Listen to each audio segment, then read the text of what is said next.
Get in the ring Monday nights after Raw. It's the Pro Wrestling Report on 540 ESPN.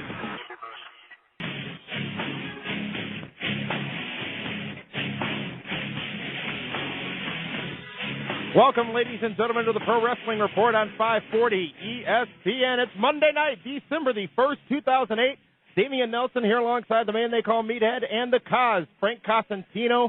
What a show we have for you this week leading into December. We have a very special guest we're going to be going to in just a few moments here. Kevin Nash from TNA Wrestling here live on the Pro Wrestling Report on 540 ESPN. And we also have more on the Big Blizzard Brawl show coming up this Friday night.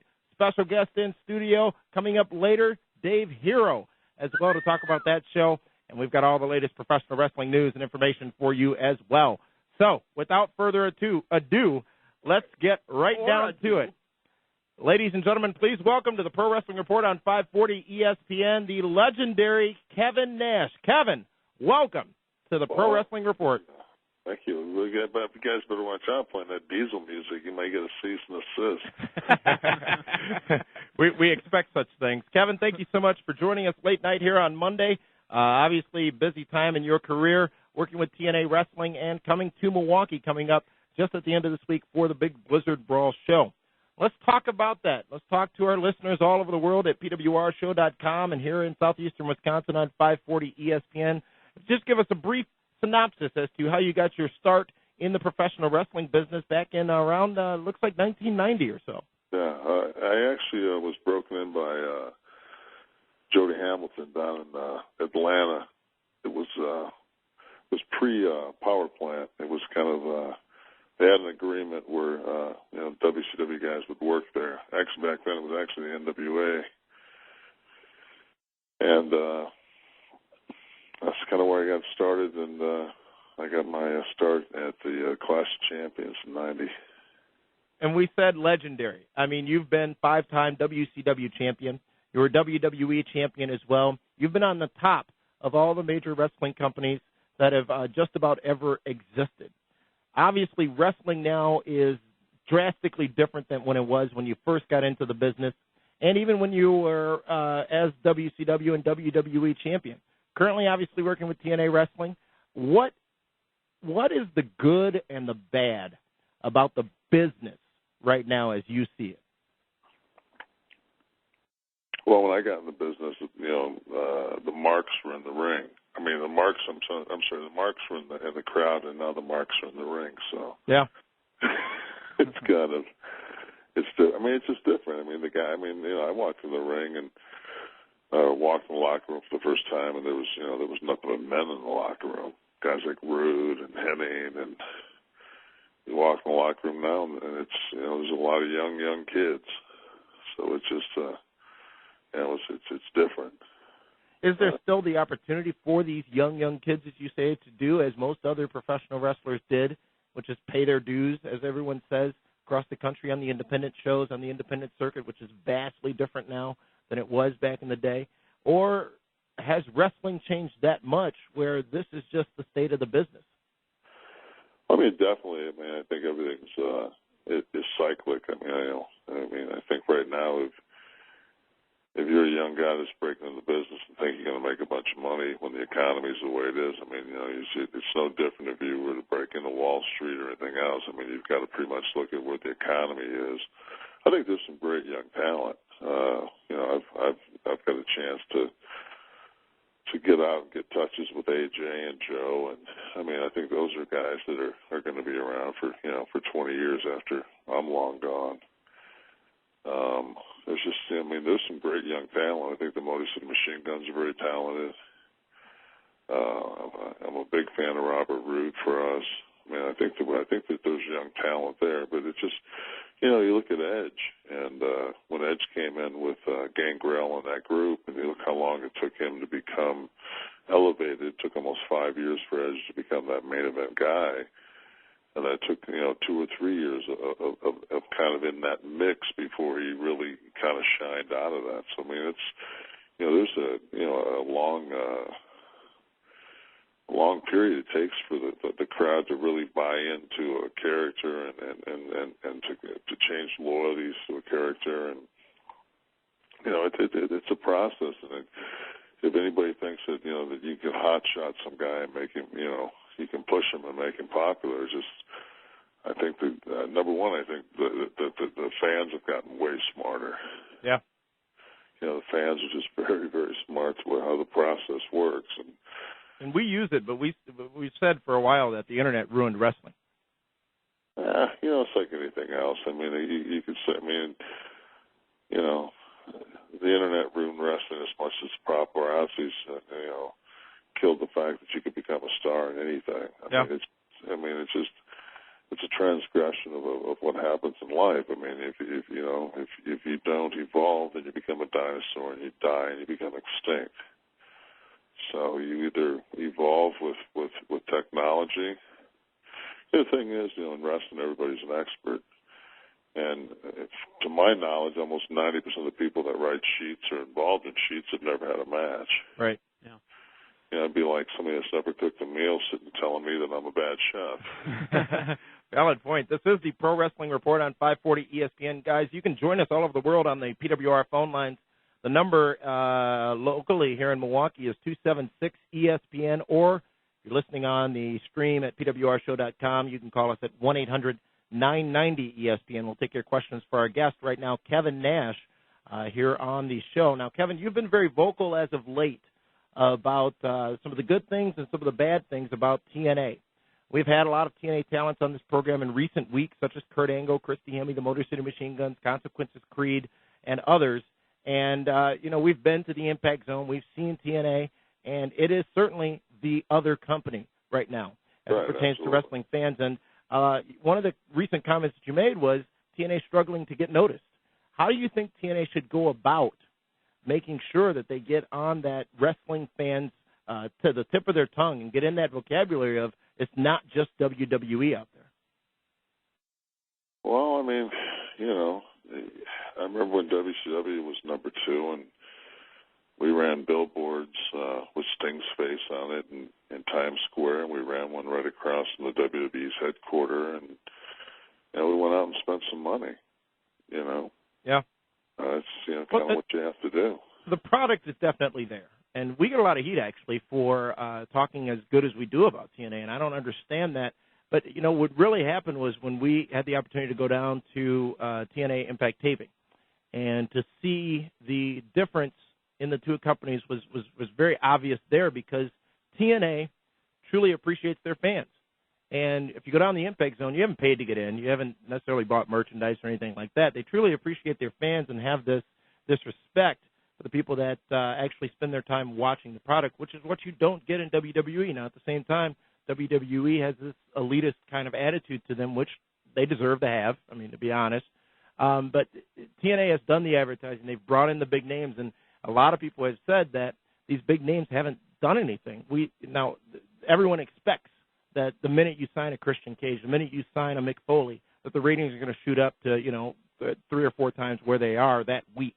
And I don't even think this business is about the ratings anymore as much as the TV business is obviously about the ratings. But with no head-to-head wrestling war, I think it's a different scenario. But have these signings that TNA has made, these acquisitions from WWE, have they had an impact on the product?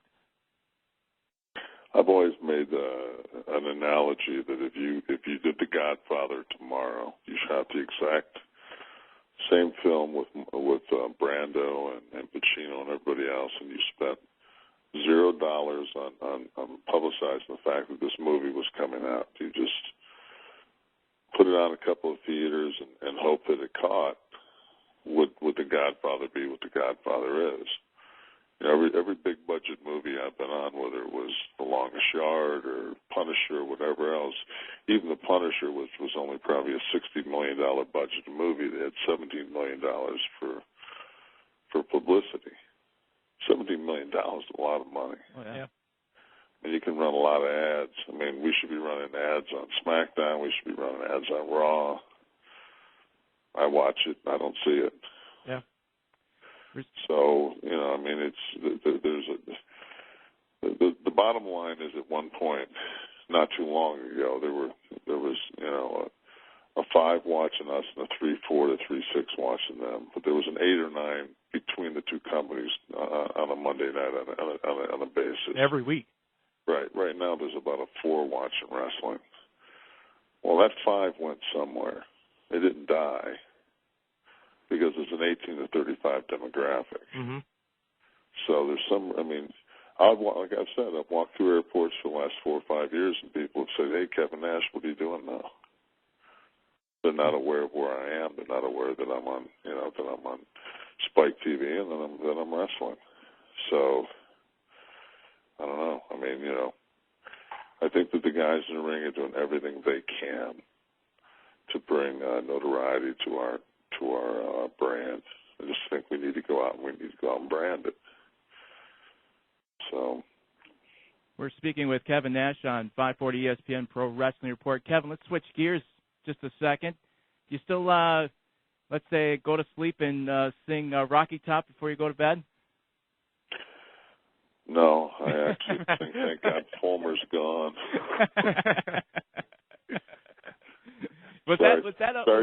Sorry, fat man. I think you ran your course. Was that when you're at UT?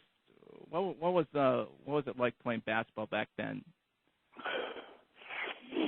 I always had the different priorities in life. I always thought that the reason you played basketball was you didn't have a helmet on. So, when you went to the bar that night, the chicks knew who you were. So I had a good time down there. You still keeping up with basketball at all? Are you watching the pro game or are you watching the college game? I watched the Magic get crushed by Boston tonight. But Boston crushes everybody. Here we got the Bucks, and everybody crushes the Bucks. So there's not really a lot of heat on the basketball around here too much anymore. But actually, Orlando's got a decent squad. Mm-hmm. They got a couple of guys hurt right now, but they got dished by about 20 tonight. I turned it off. I actually watched a little bit of Raw tonight. Let's go back to the WCW days, Kevin. And obviously, you were a major star in that company, always synonymous with that company. The company is no longer with us. And there are 2 things I want to ask you about. Firstly, what in your opinion, was the downfall of WCW? And secondly, did WWE bury WCW after they acquired it? Well, number one, the downfall of WCW, and I've said this, numerous times, and people will see. Your wrestling people live in this wrestling bubble, and they forget that there's like this other whole world out there that kind of runs the business. And WCW just so happened to be purchased first. Actually, TBS was purchased by Time Warner. Right. And which made Ted a rich man. Yeah. And I think stock went from $26 to about $56, and he was not diversified. Ted was basically just Time Warner. Then AOL came in because it was a dot-com boom, and the stock went to $73, and Ted was a really rich guy. And then the boom hit, and then it crushed and crashed, and our stock was worth $29, and the guys from AOL, and this is the thing that kills me, there's a book that says, I killed WCW. And I'm really kind of pissed because I'm waiting for the book to say that I, also sold the Braves, sold the Falcons, the Thrashers, sold Phillips Arena. They basically sold every asset that they had because the company went belly up. And then they canceled the TV shows, which was essentially the deathbed for the company. It was one of those situations where, if you've got to, I think at the lowest we went, I think we were still doing like a steady 2.8 to 3. I think beside Closer right now on TBS and TNT, there's nothing that does anything near that. Right. And it's like, you look at original programming, 52 weeks a year, not 17, not 16, not 12, not 23. You're talking in 3 hours of television. And you look at the they were saying that the cost with talent was like $560. I did a crummy series called Swamp Thing that was syndicated. That the budget was, and the budget in 1991 or 92 was $870. Yeah. for a half-hour show. And we were doing 3 hours at a budget of $560, including talent and production. So if you look at it, and you look at the numbers and everything else, you go to yourself like, okay, if you want to look at this, but you got to look at things as a business. Mm-hmm. And wrestling will always be treated. I mean, the only reason that wrestling gets any kind of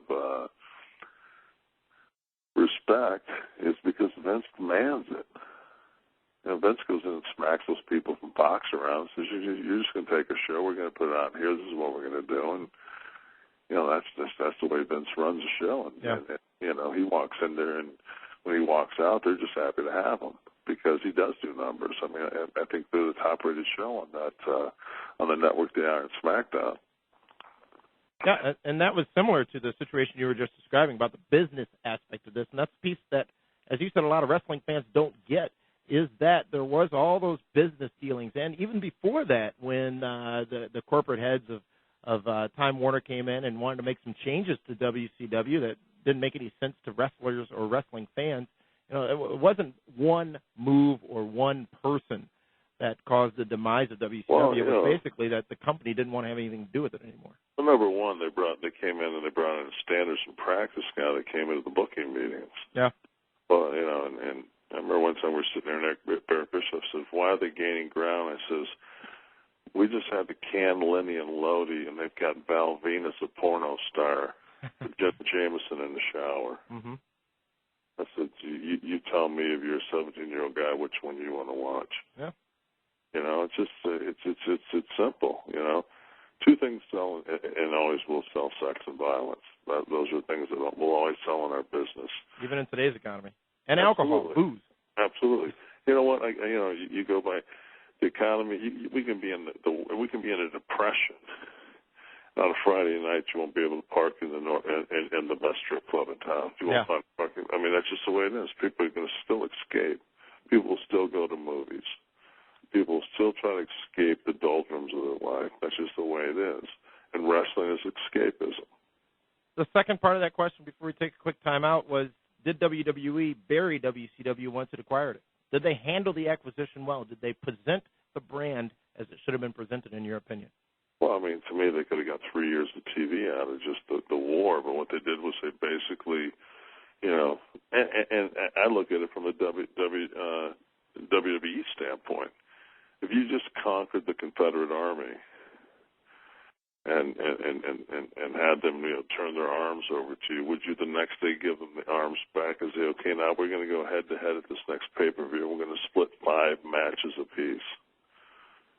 I mean, for, you know, 2 or 3 years earlier, I mean, Bischoff was saying he wanted to put Vince out of business, and Vince, you know, didn't have the money that Turner machine had. Yeah. You know, the difference was that Vince was a wrestling company and we were a TV company. Mm-hmm. And Vince knew what the hell he was doing. You know, I mean, in the long run, I mean, Vince, you know, Vince did I always equated to Vince did the rope-a-dope. Vince let Foreman punch himself out and went out and won it. You know, that's exactly what he did. And you know, God bless him. I mean, you know, I talked to him a couple months ago, and I've always I consider him a friend. I consider him somebody that I'm you know, we haven't always gotten along. We haven't always eye to eye, but I have the utmost respect for that man because he is, like I've said before, you know, if you're going to go to war with a guy, you know that, you know, I mean, I always knew that if he and I went out, you know, Smith and Walensky's, we walked out, some guy pulled out a gun, was going to take both our wallets, we'd both be dead because there's no way that one of us wasn't going to go down for the other one. So. Yeah.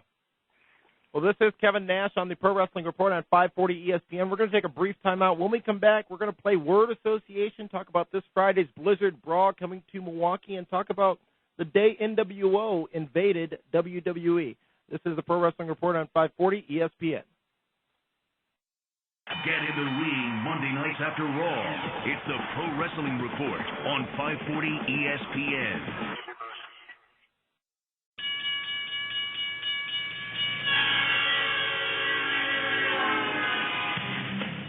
We're back here on the Pro Wrestling Report on 540 ESPN. Damian Nelson, the man they call Meathead, and the Cause, here with our very special guest from TNA Wrestling, Kevin Nash. Kevin, thank you for staying with us for that brief timeout. Before we went to break, we were talking about WCW and its demise and WWE's acquisition of that company. Now, Kevin, we were in attendance here in Milwaukee's Bradley Center in February of 2003 when the NWO, or 2002 rather, when the NWO made its debut in WWE, along with Hulk Hogan and Scott Hall. It was you. How was that night? What did that night mean to you, coming back to WWE and bringing the NWO into WWE? Well, I mean, to me, the storyline was that they were going to bring this cancer in, and then we came into this watered-down speech. Yeah.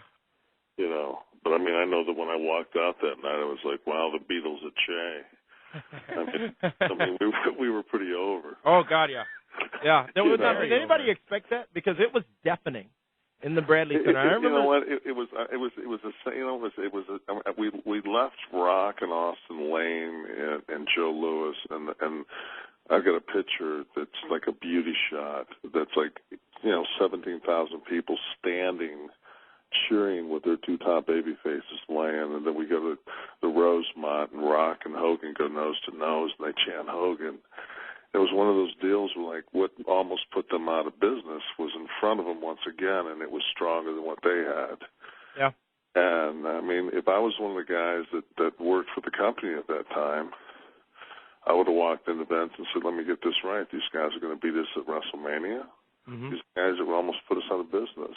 So instead of doing business, and making that thing work, because I owned it, I mean, it was, with that What T-shirt was the number one selling T-shirt for like 4 or 5 weeks. Yeah.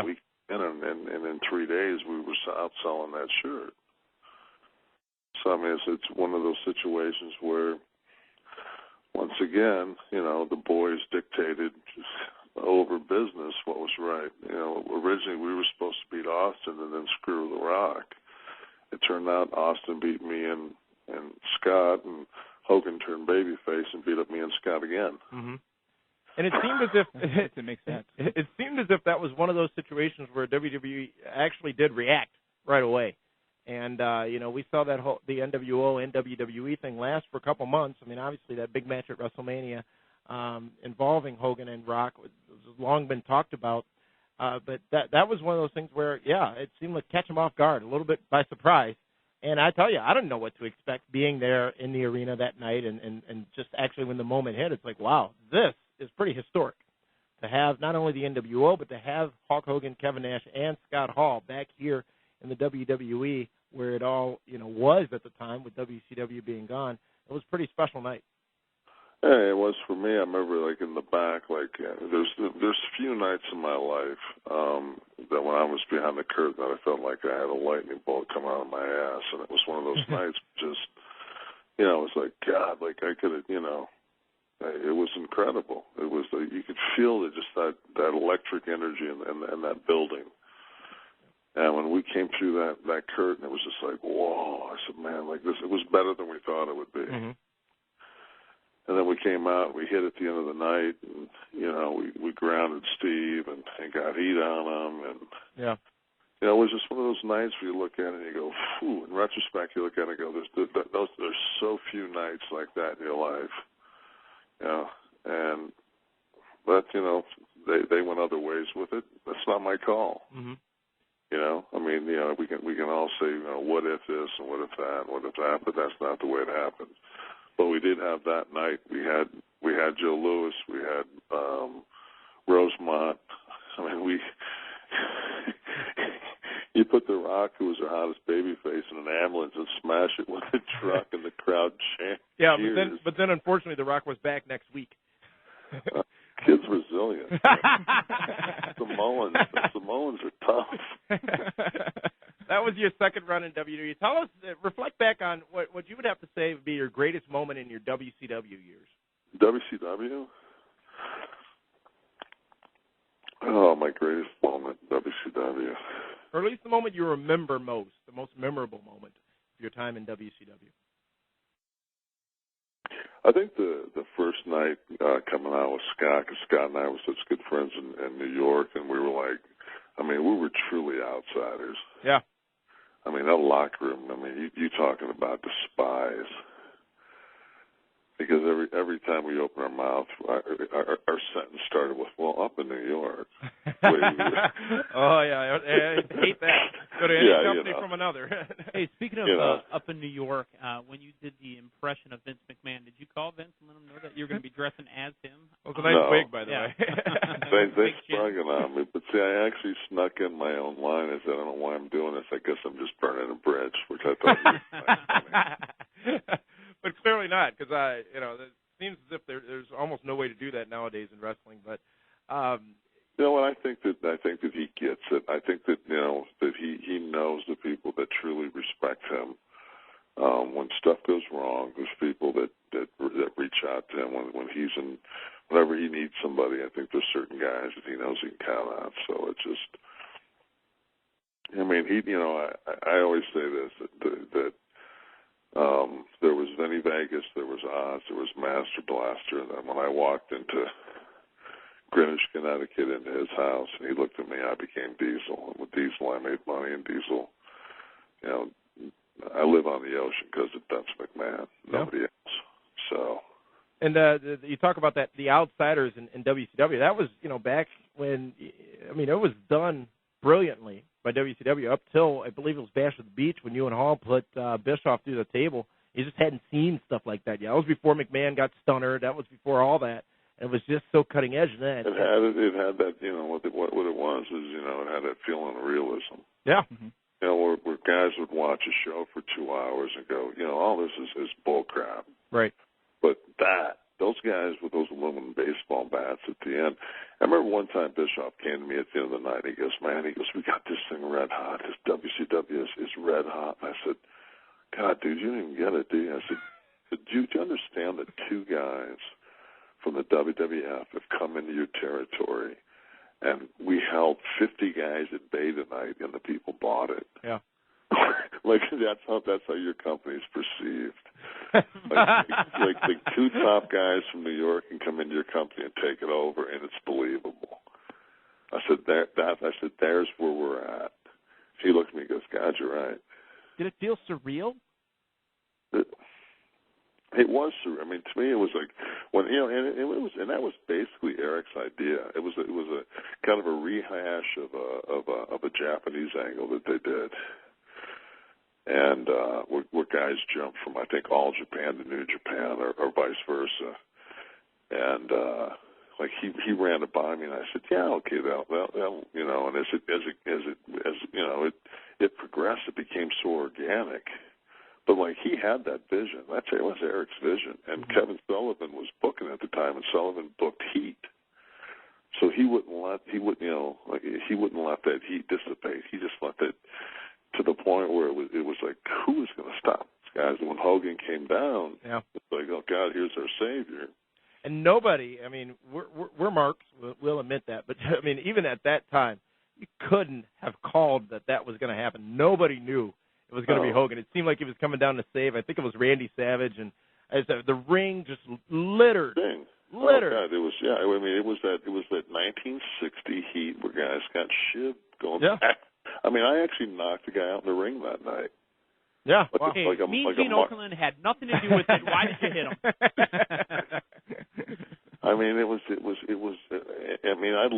I'd live 12 miles from that arena, mm-hmm. right down the beach. I lived in the Daytona Beach area where we had that, where the NWO was born, which is kind of ironic. Yeah. And every time I drive by that building, I look at it, it's just like, wow, man, what a night that was. Because, for the split second, for that split second, man, it became real. People were just, they had guns that had killed us. Yep. That just doesn't happen, It's like people actually bought the Copperfield made the Statue of Liberty. Come on now, I was young. I didn't know any better. I thought he could really do it. To the point where they actually filed, charges against Copperfield. You've been a part of so many historic nights, and as we said, going from WWF to WCW to WWE, now part of TNA Wrestling. And TNA's got a big pay-per-view coming up this Sunday night, final resolution of which you are part of the main event, as the main event Mafia goes up against several members of the TNA front line. Now, in this match, Sort of bizarre, to be honest with you. If anybody from the front line wins, AJ gets the title. Okay, so this is my whole deal. If I'm Samoa Joe, are you gonna let anybody beat? I mean, I don't know. I mean, to me, it's just like if I was Samoa Joe, like I was the champion. I got cheated. Yeah. You know, I got cheated by Nash. How does AJ? Because AJ's dad smacked him around, he gets the title. That's the way it's been sold. I don't know. I'm just saying. I'm just trying to put some dissent in case any of those guys. Well, I mean, put all the sense into it you want. It's still not making any sense. But you know what? Here's what's smart, and we talked about this last week on this very program. With the Main Event Mafia and what TNA has done, at least from my standpoint, is that we even talked earlier with you about how they've brought all these big names in and all these great superstars, and each of them were doing their own thing. Now they've got this faction of all those great named stars that are prevalent in the programming. It seems as if that's a smart move, at least to get that notoriety out there, at least get people to, even if you're catching flippers on Thursday night when Impact is on, people who are flipping through, they're like, wow, all these guys are here? To put them all in one place, it seems to make some sense. It's strange because it takes time. When you're out, when they're really not blind. I mean, we're not, like I said, they're not publicizing like TNA wrestling on Raw. They're not putting it on SmackDown. Uh-huh. Yet on our TNA, they run their SmackDown Raw video game. Yeah. They run that ad 7 times. Right. Right? Yeah. You're right. You're right. I watched it the other night. I went, wow, imagine that, cross promotion. Yep. Put wrestling programming on a wrestling program. But you think so far out of the box, Kevin. I know it's call me I'm like madcap. But my son texted me today, and he said, Dad, because my son has he's never really watched wrestling. He doesn't like wrestling. I think to him he equates it to Dad being gone. Yeah. He said, what's with the Mafia? He said, WTF, the Mafia thing. Wow. He's 12. Yeah, okay. So I texted him back. I said, it's the Main Event Mafia. And I told him, I said, it's me, Kurt, Booker, Sting, and Scotty. So he texted me back. He goes, oh, and he said, so you're in it. I said, yeah. He said, well, they said you were with some other group. What's that other group? He's texting me. I said, NWO. Some other group. He has no idea. He has no idea whatsoever. So, you have DVDs and tapes laying around or something? No, he ain't going to watch it. And did you get on about that language, too? He's playing guitar. He really doesn't care about okay. He lives on the beach, man. He's got it good. Yeah. He's 12 years old. He's 6'3", about 180 pounds. He plays guitar. Oh, so you're already worried. Yeah, So I told him one thing. I said, you might not like this now. I said, let me tell you something, buddy. I said, Scott Hall's got a son named Cody. He's 6'7". He's 17 years old. I said, you're going to probably be about 6'10", 6'11". I said, do you ever get down on your luck? I said, you find Cody. You grab him. I said, you and Cody walk into Vince's office. We're hauling Nash. There you go. And then, of course, I guarantee you within 4 years, you guys make 7 figures. Yeah. And I guarantee you, Vince from the wheelchair go, book it, done. Let's play a game, Kevin. In a wheelchair. Vince will be squatting 700 still. Yeah, and telling everybody about it. Let's play word association. We name a name, an event, a location, or whatever, and you tell us first thing pops in your head with a couple of follow-up thoughts. Just don't say Che Nitro Girl. Darn, that was number one. It's funny you say that because actually I'm going to throw this out right away. Nitro Girl stripper cages during commercial breaks. I thought it was kind of hot. Because I was uncomfortable when I saw it. What he's alluding to is, I guess, at an episode of Nitro here in Milwaukee during a commercial break, you and Scott Hall may have gotten into one of them cages. I think we did. I think we had cocktails before that. The things wrestling fans remember, Kevin. You know what? But those are the things that are real because they realize, wow, those guys are hammered. Maybe that's on why live TV. Yeah, they're hammered on live TV. But that's what mean, come on. Why to this day can you still watch Animal House and enjoy it? Yeah, there you go. Very valid. You know, Kurt Hennig. Kurt Hennig. I had to take a sip of my wine on that one. Kurt Hennig. I mean, number one guy, rest his soul. I love him to death. He was one of the few guys that could make me laugh out loud on a daily basis. He was a pleasure to be around. He was a great professional. He loved his family, and he taught me a lot. He was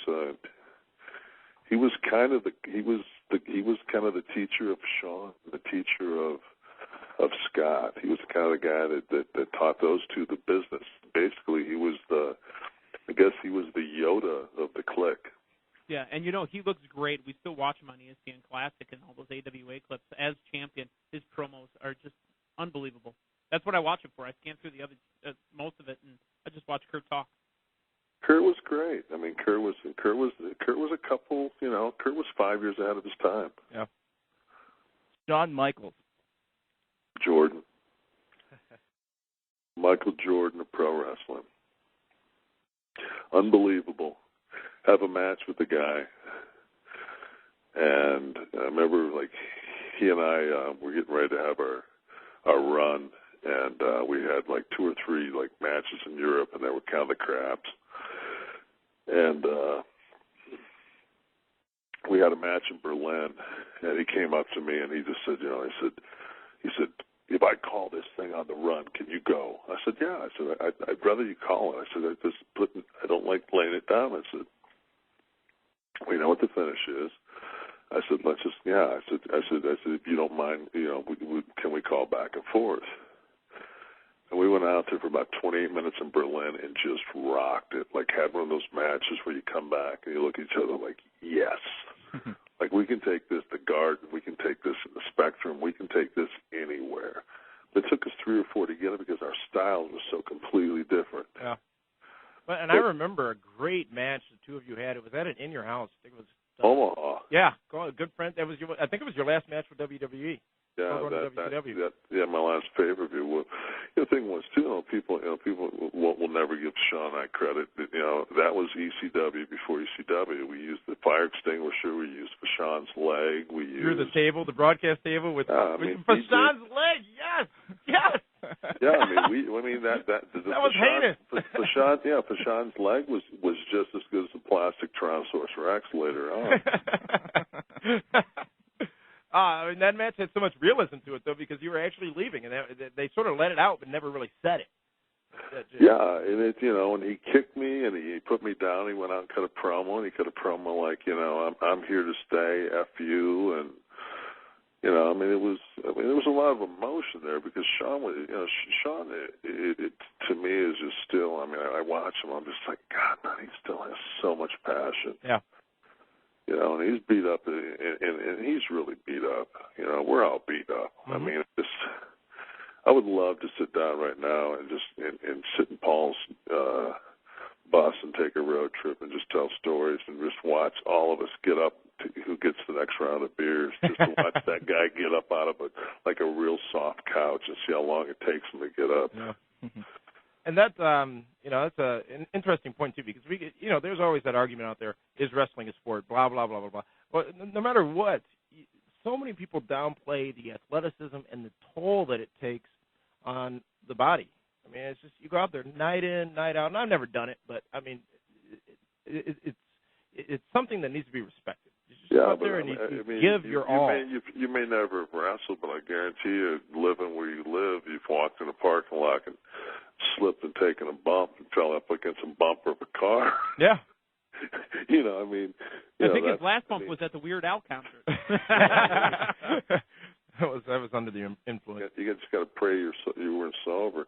Yeah. But it's just it does take its toll. That's what people always say to me. They say, "Is wrestling real?" I got 26 cuts on my body from this business. I'm like, God, I wouldn't want it to be any realer. Yeah. It's just. Still got big, giant guys throwing each other around, and we try to take care of each other the best we can, but boy, accidents happen. Eric Bischoff? I mean, I thought he was a visionary. I thought he was a man's man. He was the reason he was able to beat Vince's own game because he had a lot of the same personality traits that Vince had. Eric was one of those guys you could be, at 7:30 trying to get, a finish together for the main event, and he'd be telling you what he wanted, and you'd be arguing, he'd be F you, and you'd be F you, and, you'd go out, and he'd want to kill you, and you'd want to kill him, and then that night at the bar you'd see each other, and you'd say, let me buy you a beer, you effer, and, and you hugged him. It's all good. Yeah, it was just, he's a guy, Eric was a guy. And people used to read, like, the sheets back then. They'd say, like, oh, he likes hanging around all these big guys because, and it wasn't it at all. Like, Eric was cool. Eric was a good dude.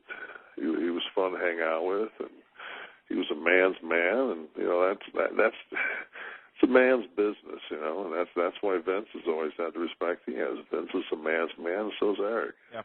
We're watching the chatosphere, as I call it, here on PWRshow.com as well. And a lot of people have asked, so I'm going to throw the name out there. Rey Mysterio, what was it like to throw him like a lawn dart?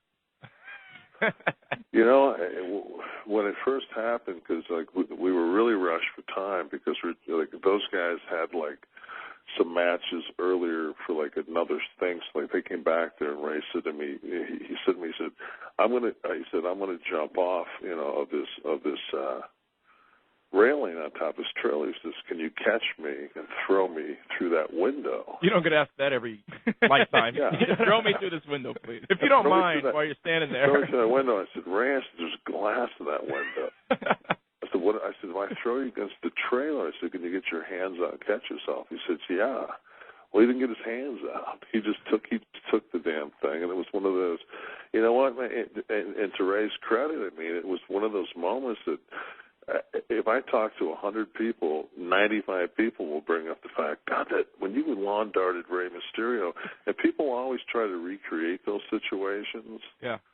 It's just like, it's like losing your virginity. It happens once. It's done. There's never going to be a Rey Mysterio jumping into my hands and somebody lawn darting him into a damn crappy trailer. And it was all his idea. Yeah, it was. It was all Ray. I'll give him all the credit. I was the stunt dummy. I was the catcher tossee. Ray did the rest, as usual. Jim Cornette. God, you know what? I used to hate him. I used to want to just kill him. If you'd asked me this 6 months ago, I would have went on some kind of a just Kevin Nash tyrant. Even that recently, huh? No, 6 months ago. But he and I had a little bit of a spat, and we hashed it out. And then we sat one night. We were working with some guys, and they put he and I in charge of making sure they got their finish right. And this finish went back and forth, and he and I we're so on the same page. And I'm like, how am I on the same page with Jim Cornette? And as the night went on, I was just like, because he's smart. I remember I had an economics geography teacher at the University of Tennessee named Dr. Cherry, and he came in the first day, and he was like, hi, my name's Dr. Cherry. And I was like, oh, God, this guy's an idiot.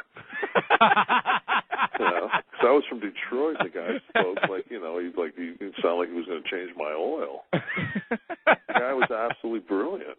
The guy was a brilliant professor, and I learned probably more in that class than I did in any other class when I was in college.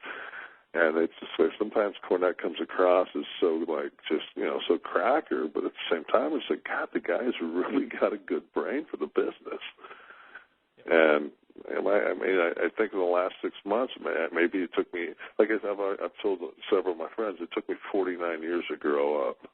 Yeah. So, but I got a lot of respect. He's got a good mind. Coming up this Friday night, Kevin, you're going to be back here in Milwaukee, Wisconsin. It's Great Lakes Championship Wrestling presenting Blizzard Brawl 4. You got a big match lined up with B.G. James. And, Road Dogg. Road Dogg, yes. Milwaukee. You've been here in and out of this town many a time. What do you think of when you think, I'm going to Milwaukee? I'm not leaving sober. got the right town. All month long, all for the last 2 months, I think, in the newspaper has been this feature about how drunk Wisconsin is and how bad it is. And how is that bad? Yeah, I'm just praying to God. I'm just praying to God that the Skyliner Lounge out there is still open. Louis Black, I don't know if you're familiar with him, a comedian, did a great bit about Milwaukee. It was actually Madison he was talking about. He said, I think you people have some type of federal grant to drink. He said, I think it might be true. But coming up this Friday night, GLCW, the website is blizzardbrawl.com. You've got an active weekend coming up, the big pay-per-view this Sunday night from TNA as well. And, we really appreciate you spending this time on a Monday night with us, talking to us. We look forward to seeing more of you on Friday night. Do you have anything in closing for all of the fans listening all over the world and here in southeastern Wisconsin? Yeah, please come out on Friday night because I think, it gets a chance to be up close and personal. And I was up in British Columbia. I did a spot show, independent thing up there a couple months ago, and God, there were so many people that brought archaic NWO shirts out. Oh, they keep them here in Milwaukee. Yeah, it's not even the black and white anymore. It's the gray and white because the shirt's been washed many times. And and the people say hey man, and it's funny as your career begins, you just pray that somebody asks you for an autograph, and as you get to that point where you're kind of a star, then it's this autograph thing is because you're an ass. You just turn into an ass. Everybody goes through it, and then at the end of it, you realize it's just you're like water in the tub. It's it's almost empty. Yeah. And I get a chance to spend time with people that that have been fans for a long time, and people that bring things to sign that. And I was on an autograph session a couple weeks back, and this guy's trying to hurry the people through, and I'm like, hey, whoa, this guy kept this magazine for 11 years for me to sign. I think another guy had a Polaroid. He goes, you know who this is? I'm like, no, it's this little kid with curly black hair. He goes, that was me 14 years ago. Wow.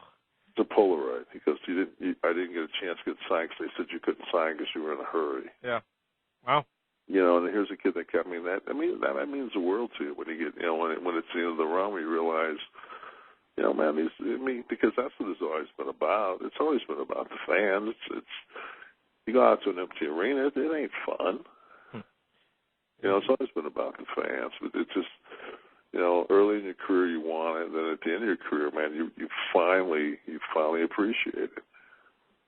Well, we certainly appreciate you taking the time to be with us tonight, Kevin. Best of luck to you Friday night. We look forward to seeing you on Sunday night as well on TNA's pay-per-view coming up. Thanks for cutting me off because I was about to weep. Oh, sorry. I'll make a phone call to some friends down there and bring you some tissue. No, I'm just kidding. Kevin, thank you so much for joining us. You guys going to be at the show? For sure. We'll be there. For sure. Meathead and myself are actually doing commentary. Frank's going to be working the stick in the back, and we'll be having a good old time Friday night. We're all going to meet for cocktails. Well, of course. Skyline. Afterwards, it's all on our friend, the proprietor of Championship Wrestling. We're going to call Dave and tell him he's buying. That's right. It's on DH. Thank you so much, Kevin Nash. We're going to take a timeout. When we come back, we got more about Blizzard Brawl 4 coming up this Friday night with the DH, Dave Hero. This is the Pro Wrestling Report on 540 ESPN. This is the Miller High Life Delivery Guy, and you listen to Good Honest Sports Talk on 540 ESPN.